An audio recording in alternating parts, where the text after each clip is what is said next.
ओम शांति। बाबा के 15 तारीख के महावाक्य हैं। बाबा ने कहा, मीठे बच्चे, तुम्हारा स्वधर्म शांत है। सच्ची शांति शांति धाम में मिल सकती है।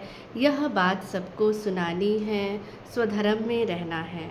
प्रश्न है, कौन सी नॉलेज एक बाप के पास है जो अभी ही तुम पढ़ते हो? उत्तर, पाप और पुण्य की नॉलेज।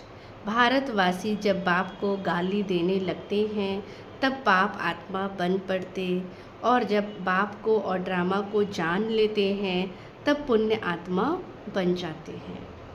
तो यह पढ़ाई तुम बच्चे अभी ही पढ़ते हो। तुम जानते हो सबको सद्गति देने वाला एक ही बाप है। मनुष्य को सद्गति अर्थात मुक्ति जीवन मुक्ति दे नहीं सकते हैं। गीत है, इस पाप की दुनिया से कहीं और दूर ले चल, जहाँ सुख चैन की क्या है बंसी बजती है। धारणा के लिए मुख्य सार है। फर्स्ट पॉइंट, बाप से जीवन मुक्ति का वर्षा लेने के लिए पावन जरूर बनना है।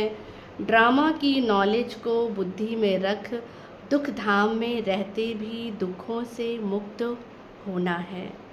सेकंड पॉइंट, धन माल व साहूकारी का नशा छोड़ देही अभिमानी रहने का पुरुषार्थ करना है। वरदान, विकारों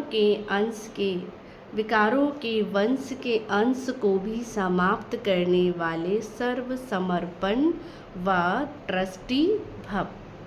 जो आईवेल के लिए पुराने संस्कारों की प्रॉपर्टी किनारे रख लेते हैं तो माया किसी न किसी रीति से वह संस्कार पकड़ लेती है।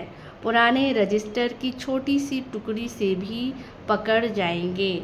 माया बड़ी तेज है तो उनकी कैचिंग पावर कोई कम नहीं है। इसीलिए विकारों के वंश के अंश को भी समाप्त करो।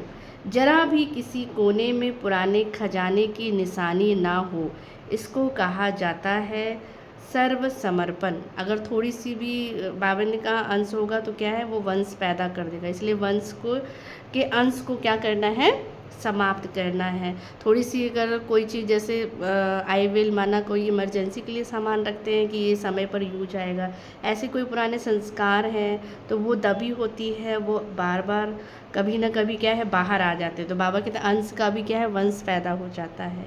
तो इसलिए इससे पुराने खजाने की निशानी जरा भी किसी भी कोने में ना हो, इसको कहा जाता है सर्व समर्पण ट्रस्टी व यज्ञ के स्नेही और सहयोगी।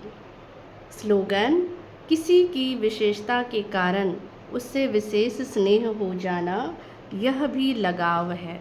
अच्छा, ओम शांति।